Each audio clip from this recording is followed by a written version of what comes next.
ଅଞ୍ଚଳର ଜନସାଧାରଣଙ୍କର ସ୍ୱାର୍ଥ ପାଇଁ ନିଶ୍ଚୟ କୋଇଲି ବ୍ଲକ ଅଞ୍ଚଳକୁ ବିକାଶ କ୍ଷେତ୍ରରେ ଆଗେଇ ନେବା ପାଇଁ ଲୁଣା ଚିତ୍ରତ୍ପଳା ଦ୍ୱୀପାଞ୍ଚଳର ଜନସାଧାରଣଙ୍କୁ ଗମନାଗମନର ଅଧିକ ସୁବିଧା ଦେବା ପାଇଁ ଆମର ପ୍ରିୟ ନେତା ଶ୍ରୀ ନବୀନ ପଟ୍ଟନାୟକ ଦୁଇ ଗୋଟି ବ୍ରିଜ एटी सांक्शन करके जाइतिले लुणा नदी उपरे गोटे ब्रिज होउची असुरेश्वर एवं कुलगाँ इसाल ब्रिज एवं आउ गोटे ब्रिज होउची सहदेवपुर आउ बालियापदा ब्रिज एथिरु गोटे ब्रिज पाई टेंडर सरिकी कॉन्ट्रैक्टर को काम दिया है कि काम आरंभ हो सरीथिला किंतु जेतेबेले सरकार परिवर्तन हैला 1.5 वर्ष तले से काम को बंद कर दिया गला कौन सी उद्देश्य न था कि भी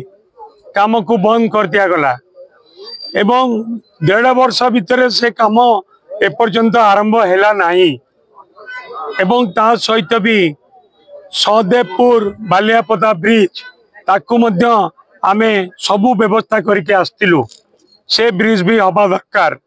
तेणुक यही दुई गोटी ब्रिज गोटे हूँ असुरेश्वर कुलगाँ इसाल एवं आउ गोटे हूँ बालियापदा सहदेवपुर ब्रिज ए काम 1.5 वर्ष भितर जो उद्देश्यमूलक भाव जेहेतु नवीन पट्टनायक आपको सांक्शन करते से काम न हो जो कि ए काम को अटक रखते आमे चाहूँ जेते शीघ्र ए काम आरंभ हो जदि ए काम करिबारे विलंब हब जदि काम न हब ताले आमे बाध्य कि